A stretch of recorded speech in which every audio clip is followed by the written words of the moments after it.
All right, guys, so we have a special episode of our Modern Manhood podcast. My name is Dr. Damon. Of course, my co-founder, Dr. Donnell Cole, and we're the founders of the Modern Manhood Foundation. Our mission is to empower men with skills and tools to grow and build better communities. So, you can't do that without tapping in with amazing resources, amazing people who are doing dope stuff in the community, which is why we get to sit down live with Tig Blues. We're hosting an event coming up soon, and one of the things that we wanted to really highlight when it comes to men's health and the idea of what men's health is to recognize the stories that we go through sometimes aren't just our own, that we don't travel that journey by ourselves.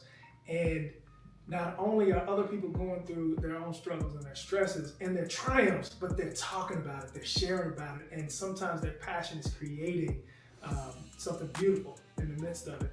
And for that, we want to say thank you and give our flowers to Tig with the work that he's doing and how he's sharing his passion. So give us the origin story, man. Tell us a little bit about what this started like for you. Mm-hmm. Man, I've always been like really into hip hop, you know what I'm saying, and a bunch of other different kind of music. So once I started picking up an instrument and like creating my own music, it feels like it was just finally the chance for me to, I guess, kind of like really when I think about my music, people ask me what is it, what the genre of it is. I can't really call it. But you know, thinking about that when you ask me like that, it's just like a blending of everything that I listen to. You know, instead like as soon as I picked up a guitar and started, you know, being able to create melodies and stuff, it's just been like that. And so that was when I was like 15. So that's where it started. So I seen this dude play like some Bruno Mars. Then he hit with some reggae. Swear to God, I thought he had an accent. And then he started spitting bars like J. Cole. I'm like, this dude is very diverse, bro. Sure. Very talented. But I like how you talk about a lot of like your journey. So what is something people may not know about you? Because whenever you play the music, bro, especially how much talent you have, how you're able to direct a crowd and carry it, as well as play different instruments, you can touch people from all different walks of life. How has that been able to complement some of the journey? Because it sounds like you struggle with substance abuse, and that's impacted your purpose. But how have you been able to pick back up and move how you've been moving now? I mean, to be honest, it's always the passion. Even throughout the drug use and everything, it's like the passion never went nowhere. You know what I'm saying? And so it really doesn't even feel like it doesn't really. It kind of feels like I can't not do this. Mm-hmm. You know what I'm saying? Like it really feels like that. And but just from how I'm moving now and how I'm kind of moving towards these things and actualizing these things, that's completely by the grace of God and by me being sober and being sober minded because you know the passion itself is kind of just like. It's just an intention, you know what I'm saying, and without any action behind the intention. So I can have this passion, or I've had it, I can have this passion throughout the whole thing and want to do this and have it inside me, but how I'm walking now is getting it out from inside of me and bringing it into the world. And for me, that's what it looks like to actualize your potential. Like that phrase has been stuck in my head for so long. You know, self-actualization, like that's the goal. Huge. That's you know what I'm saying? Like that's at the core of what we're trying to do. And for me, particularly in my walk and in my journey, that looks like getting this music out of me because I feel like that's my purpose for me specifically, and to tell my story in these ways and to get that from inside of me and to where people can, you know what I'm saying, appreciate it and listen to it. And it doesn't even, I feel like I feel like the last stage of art is to be appreciated. Mm-hmm. So if you know what I'm saying, as an artist, an author, whatever it is, I feel like, you know, I almost feel like it's not finalized and it's not, the deed isn't done until it's appreciated by the person who's observing it. You see what I'm saying? And so, I mean, it's just, that's how it feels to me. Like, and so it's not so much as like I want to be famous or I want to be popping and I need people to like my stuff. But if I'm being honest, like as an artist, I know that that's the step to finalize the art is for it to be appreciated, for at least to have the opportunity to be appreciated. Right, because I've been in a place where it's like, you know, I have this stuff, but ain't nobody heard it. Right. And even if they know I'm capable of it, they're like, where it's at? Right. So for me to just, honestly, at the base level, for it to just be out there and have people to have the opportunity.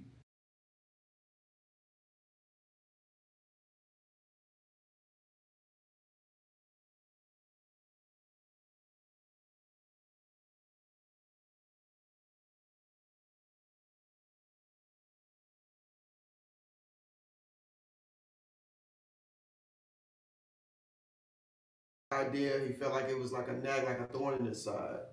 That's kind of interesting, and I believe that is. I think there's an inner knowingness within our subconscious mind that's always urging us to do and remind us of why we're here.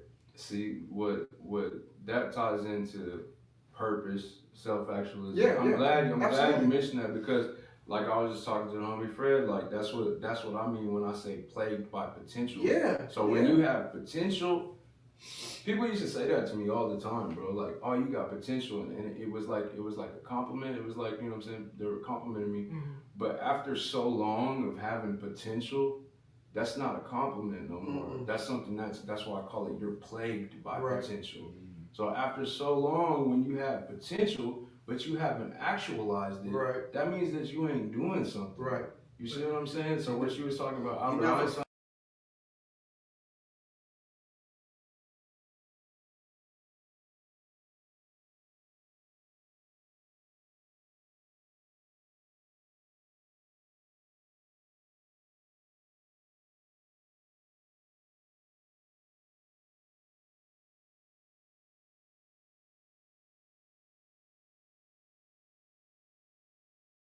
Our own music, our own, you know, way of expressing who it is that we are. But when it's not seen or appreciated, and that's a whole other conversation. We're talking about what appreciation looks like, right? That can be the detriment of what a man struggles with and goes through. So I know that part of the journey, so many of us have been through that, right? On so many different levels of being seen, being able to be appreciated for who we are authentically, especially in a space where manhood is created by what society says it should be. And oftentimes that's not the song that we're playing, right? And so it's beautiful to really see you share that. And I hope that what we get to share helps other guys really lean into walking into their own story and their own journey, what they looks like. It makes me think about how often people with great potential are afraid of success because of maybe their upbringing and how that frames the context of self-concept, right? We all know, especially being a black man, that we die 7 years younger, and we know the studies about suicide being a high cause of death, right? And we could familiarize that. We could probably relate more to that and a person dying sooner before they ever get to the point to where you feel like they scratched the potential of their purpose. For sure. You know what I'm saying? Yeah. It's almost crazy.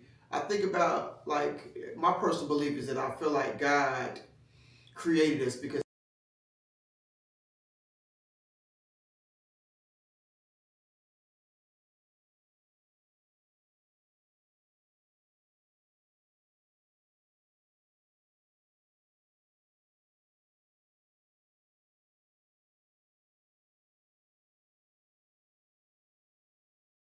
reaching the people that you're going to impact. Because here's how I think.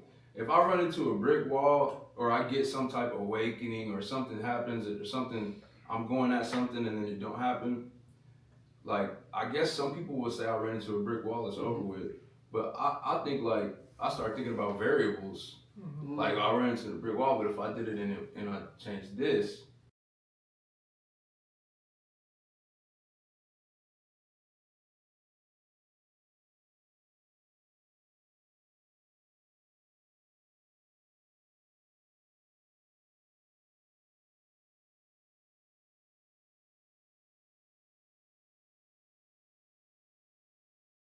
time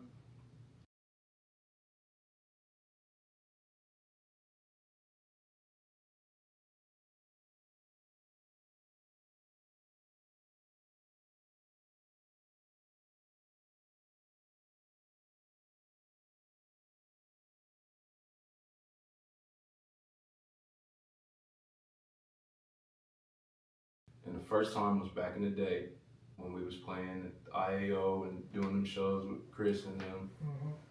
That was the first time I felt like I had momentum and that somebody reached out to me. I got on that little spot on the news. Yeah. Then that was like the first time I felt like I had momentum. Got way into way harder drugs than I was even doing then. You know what I'm saying? Came back after I went to prison. That was in like 2011, 2012. Went to prison, got out of prison, came out on fire, you know what I'm saying? Was doing, got a spot on that Fox show or whatever. And it was just like a momentum thing, you know what I'm saying? And so like, but at that point, I feel like I had recognized my purpose, but I had not surrendered to it. Yeah. You see what I'm saying? Yeah. So that's what I'm saying. There's levels to it. But this last time, like where I'm at with it now, it's just like a lot of times, man. It's like I want to say it's hard, but it's not. I don't think that it's hard, but it's just like difficult. I don't know if it's these like ego things I'm dealing.